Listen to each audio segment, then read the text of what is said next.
What happens when a man who once slept in his car sits down across from a host who believes decades behind a desk grant her absolute authority? The morning inside the View studio began like hundreds before it. Warm lights washed over the set. Crew members moved with practiced ease. The audience buzzed softly, flipping through programs, sipping coffee, expecting charm, laughs, maybe a headline or two. Nothing felt dangerous yet. Then Steve Harvey walked out. The applause was immediate and unmistakably sincere. Not polite, not obligatory. This was recognition, the kind reserved for someone people felt they knew. Steve smiled wide, adjusted the cuff of his tailored suit, and gave a small nod to the crowd, a gesture that said, "Thank you," without needing words. He looked relaxed, comfortable, untouchable. At 67, Steve carried himself like a man who had survived too much to be rattled by a television set. His mustache was perfectly groomed, his posture effortless.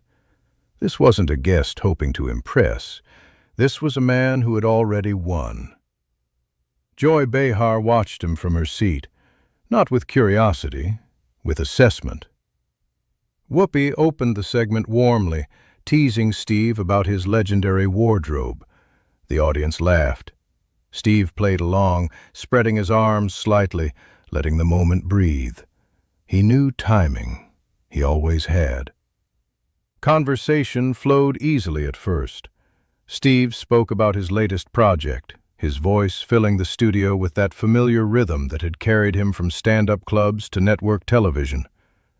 He talked about hard work, about resilience, about how success wasn't talent alone, but refusal to quit. Heads in the audience nodded. People leaned forward. This was the Steve Harvey they came to see. Joy waited. When she finally leaned in, the shift was subtle but unmistakable. Her tone remained light, but the edge beneath it sharpened the air. "You talk a lot about success," she said, "about telling people how to live better lives, especially women." A pause. Steve smiled, patient, inviting. "But let's be honest," Joy continued. "Your advice often comes off as condescending. A man telling women what they're doing wrong. Do you really think that's appropriate?" The room tightened, not loudly, quietly, like a breath held too long. Steve didn't react the way many expected. No defensive posture, no raised brow. His smile widened slightly, almost amused. "Well, Joy," he said calmly, "a few million women seem to find it helpful." A ripple of laughter moved through the crowd. Joy pressed on. "And your own relationship history?" she asked. "3 marriages. Does that really qualify you to lecture anyone about love?" Steve nodded slowly as if agreeing. "You're right," he said. "I've been married 3 times. You know why?" He leaned forward just a bit. "Because I didn't quit." The audience murmured. "I failed," he continued. "I learned. I tried again. That's how growth works. And my 3rd marriage? Going strong for nearly 2 decades. He paused. "How long were yours?" The silence hit hard. Joy shifted, irritation flashing across her face. "We're not talking about me." Steve's tone stayed gentle. "Interesting standard," he said. "We can dissect my life, but yours stays sealed." Laughter erupted, louder this time. Joy frowned. She hadn't expected resistance, certainly not this kind. Calm, measured, precise. She tried a new angle. "You barely finished high school," she said, "yet you position yourself as a life authority. Shouldn't people expect better credentials?" Steve didn't blink. "I grew up working class," he replied. "I didn't have fancy schools. What I had was hunger." The studio quieted. "I slept in my car for 3 years," Steve said. 3. I performed for crowds that booed me. I went hungry. I failed publicly, repeatedly. He looked directly at Joy now. Those were my credentials. Applause thundered. Joy smiled thinly, but frustration crept into her posture. "Lovely story," she said. "But let's talk about competence. The Miss Universe mistake, announcing the wrong winner on live television."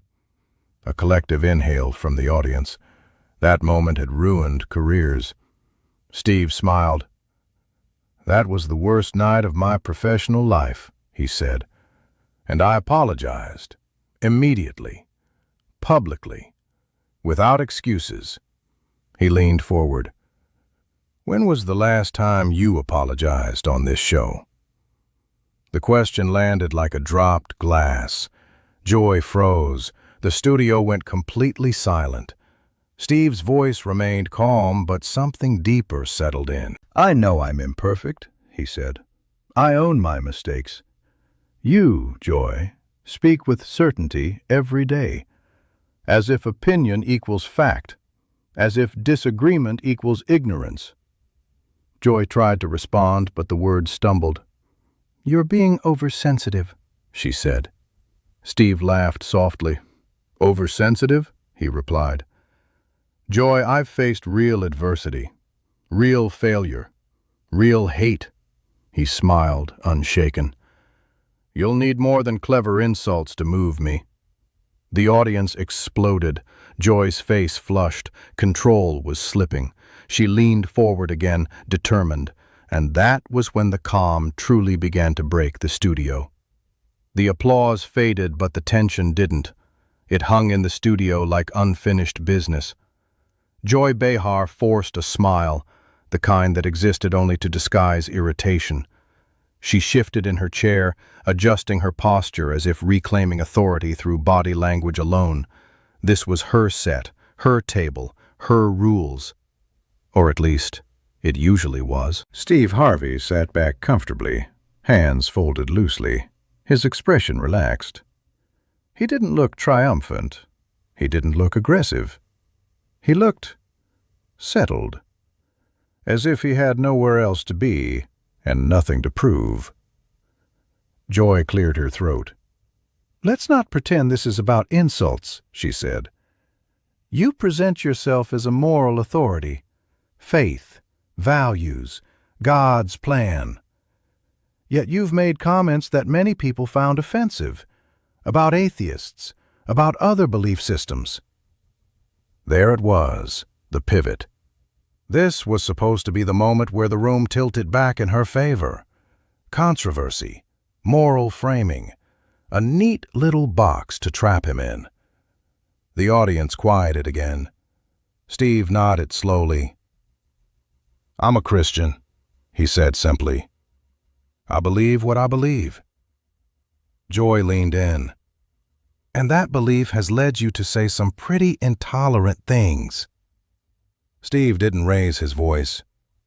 "Have I?" he asked. "Or have I said things imperfectly and taken responsibility for them afterward?"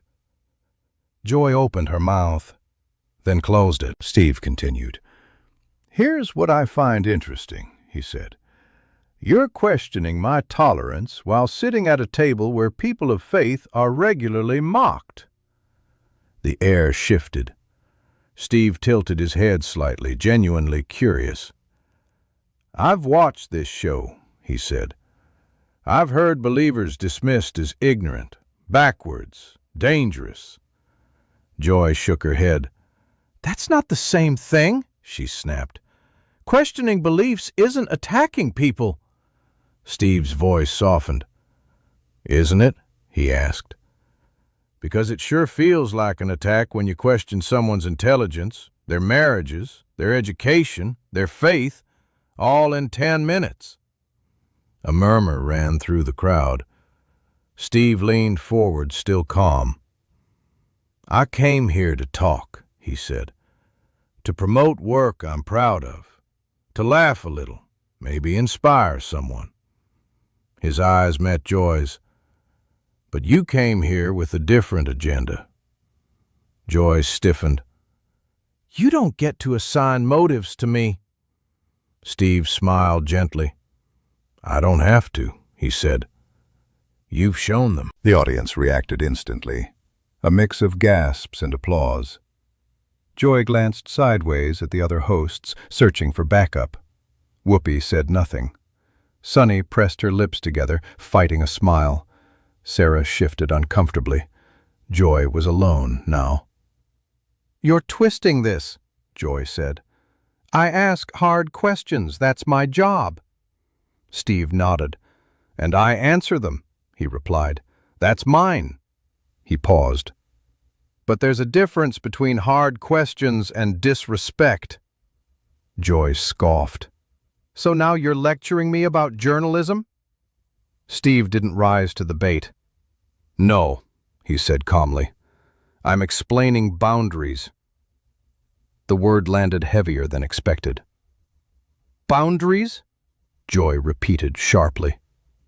"Yes," Steve said. "Because confident people don't need to tear others down to feel important." The audience broke into applause again. Joy's jaw tightened. She leaned forward, voice rising just enough to betray frustration. "You're turning this into a personal attack." Steve shook his head. "No," he said. "You did that when you questioned my worth. I just refused to accept it." The room felt smaller now, like the walls had moved in. Joy's breathing quickened. She gestured sharply. "This is ridiculous." Steve remained still. "I agree," he said. "It never had to be like this." Joy stood abruptly. Her chair scraped loudly against the floor, the sound echoing far louder than it should have. "I don't have to sit here and be insulted by a game show host," she snapped. The audience gasped. Steve looked up at her, unhurried. "With respect," he said. "That's exactly what you do to people every day." The crowd erupted. Joy froze, eyes wide. Steve added calmly, "The difference is, today someone didn't stay quiet." Joy's face flushed deep red. For a moment she seemed unsure whether to sit back down or walk away. The tension was unbearable. And then she turned. Without another word, Joy Behar walked off the set. The studio exploded. Gasps, cheers, applause so loud it rattled the lights. The remaining hosts sat stunned. Steve stayed seated, calm, unmoved. The battlefield had emptied itself, and everyone knew the storm wasn't over yet. For a few seconds after Joy Behar disappeared backstage, the studio didn't know how to breathe. Applause still echoed, but it felt uncertain now, uneven, like people weren't clapping because they were happy, but because they didn't know what else to do with the shock sitting in their chests. The table looked incomplete. An empty chair under hot studio lights has a way of screaming louder than any argument. Every camera angle seemed to catch it. Every audience member stared at it. The absence had weight. Steve Harvey remained exactly where he was, seated, hands folded, calm. No victory lap, no smirk, no attempt to soak in the moment. He didn't chase the applause or acknowledge it. He simply waited for it to pass, like a man who had learned long ago that noise fades, but composure lasts. Whoopi Goldberg finally broke the silence. "Well," she said carefully, her voice lower than usual. "That escalated." Nervous laughter fluttered through the crowd, but it didn't land.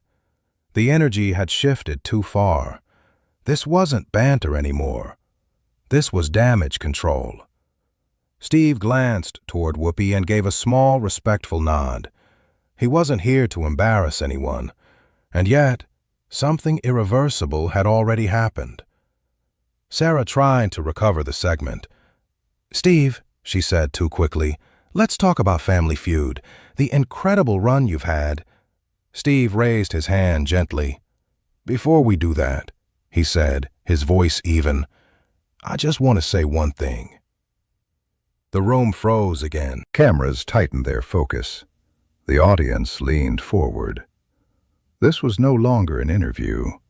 This was a moment. Steve turned slightly toward the crowd instead of the hosts. Not performative, intentional. "I didn't come here to fight," he said. "I didn't come here to embarrass anybody." He paused. "But when someone speaks to you with disrespect, you've got a choice." His voice wasn't loud. It didn't need to be. "You can let it slide," he continued, "or you can stand up for yourself without losing who you are." He gestured lightly toward himself. "I chose dignity." A murmur of approval spread through the audience. Steve went on. "I've been broke. I've been homeless. I've been rejected more times than I can count. When you've been through real adversity, you stop reacting to small people with loud opinions." The words landed quietly, but they hit deep. "You teach people how to treat you," he said. "If you let them disrespect you, they'll keep doing it. If you respect yourself, most people will respect you too." He glanced briefly toward the empty chair. "And the ones who don't," he added softly, "usually remove themselves." The audience erupted again, this time without hesitation. Whoopi exhaled, nodding slowly. "Well," she said, "on that note, let's take a commercial break." As the cameras pulled back and the lights dimmed slightly, producers scrambled behind the scenes. Headsets buzzed. Stage managers whispered urgently. No one had planned for this. Because in the long history of The View, guests were challenged, guests were interrupted, guests were talked over, but guests did not win like this. During the break, Steve stayed seated. He chatted casually with a crew member, smiled, adjusted his cufflinks. He looked untouched, as if the confrontation had barely registered as a blip in his day. Meanwhile, backstage, the energy was anything but calm. Joy's walk-off wasn't theatrical, it wasn't calculated. It was raw, a reflex, a moment where control slipped and pride couldn't recover fast enough. When the show returned from commercial, Joy's seat was still empty. The message was unmistakable. Steve picked up the conversation seamlessly, answering questions about his career, his family, his upcoming projects. He was charming again, funny again, warm again. The same man he had been before the clash, which somehow made everything worse, because it meant the confrontation hadn't changed him at all. It had only exposed the imbalance that had always been there. The audience laughed when he joked, applauded when he spoke. But beneath it all was a shared understanding. They had just witnessed something rare. Not shouting, not rage, not humiliation through cruelty, but domination through composure. And as the credits began to roll, one truth settled over the studio like a verdict already decided. Steve Harvey didn't raise his voice. He didn't storm off. He didn't insult for sport. He stayed. And that's why the room broke. By the time the episode ended, nothing felt routine anymore. The credits rolled over polite applause, but the audience didn't move right away. People stayed seated, exchanging looks, whispering, replaying moments in their heads. Everyone understood they hadn't just watched an uncomfortable interview. They had watched a shift. Steve Harvey stood, thanked the crowd, shook hands with the remaining hosts. He smiled the same smile he always wore. No sharp edges, no visible tension. If someone had tuned in only for the final 2 minutes, they would never guess what had unfolded. That contrast was the point. Because while Steve walked off the set exactly as he'd walked on, Joy Behar had not returned. Backstage, producers debated. Was this a cooling-off moment? Would she come back before the end? Should they cut around it? The decision was made for them when minutes passed and the chair stayed empty. An empty chair on live television is never just an absence. It's a statement. Within minutes of the broadcast ending, phones lit up. Clips were already circulating, short edits, reaction videos, freeze frames of Steve leaning forward calmly, Joy standing abruptly, the chair scraping back. Social media didn't ask who won. It assumed. Commentators replayed Steve's words again and again, not because they were loud or cruel, but because they were controlled, surgical, delivered without heat. That was what unsettled people. He didn't fight the way talk shows trained audiences to expect. He didn't interrupt.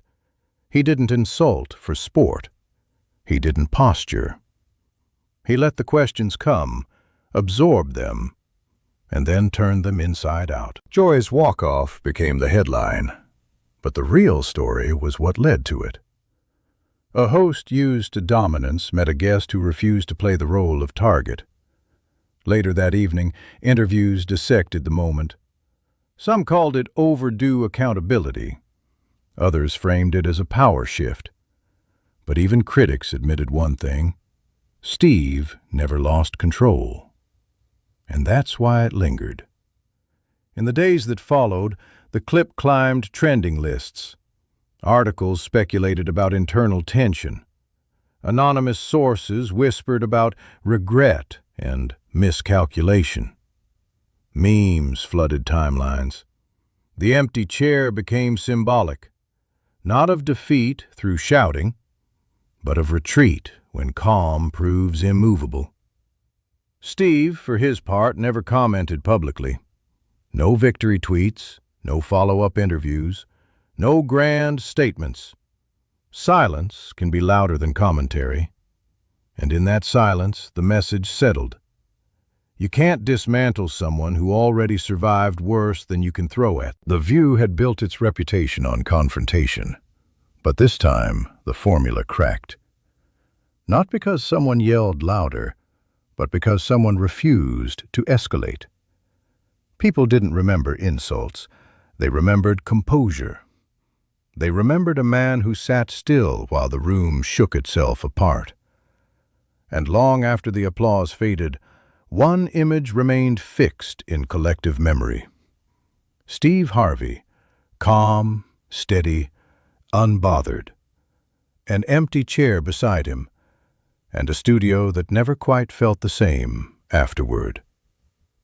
Days later, the moment refused to fade. What should have been just another episode of The View kept resurfacing across feeds, timelines, and late-night conversations. Clips replayed on loop. Not the loudest parts, not the sharpest words, the quiet ones, the pauses, the stillness. The way Steve Harvey sat unmoved while everything around him unraveled. That was what people couldn't stop talking about. In a media culture trained to reward escalation, Steve had done the opposite. He didn't dominate by volume. He didn't seize control by interrupting. He didn't posture or sneer. He waited. He listened. And when he spoke like a man who knew exactly where he stood. Analysts tried to label it. Some called it restraint. Others called it wisdom. A few called it strategy. But those words missed something essential. This wasn't a tactic. It was character. Steve had spent years being underestimated, dismissed as just a game show host, mocked for his background, his education, his beliefs. He'd heard sharper words in worse rooms from people with far less to lose. That history showed up at the table, not as bitterness, as insulation. Joy Behar's walk-off became the image everyone remembered, but the deeper impression came earlier. The moment when the room realized Steve wasn't playing defense at all. He wasn't there to survive the interview.